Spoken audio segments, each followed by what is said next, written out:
Ano napipil mo, ma'am? Nakikiliti. Ha? Nakikiliti lang. Ano nakikiliti? Wala. May mahigit pa nito. May mas maliit. Yan. Nagasaksyon yan eh. Yung tulit. Tutuli? Tutuli.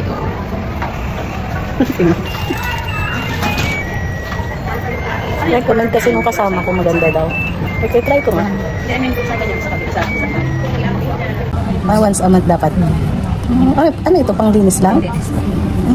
Tapos yung Makati yung kalinga yung yun, ito maganda din. Mahilig ako magkut-kut ng tenga. Makati nga kasi.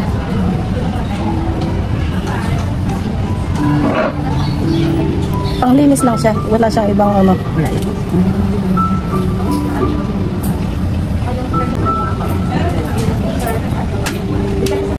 Ayan yung una o ikalawa? Pangalawa. Ay, yung first. Tapos ang isa lang masyado. Tingnan nyo. Yan yung una. Oh, yung dito sa kanila. Ito wala. Wala. Okay, ganun pa na siya.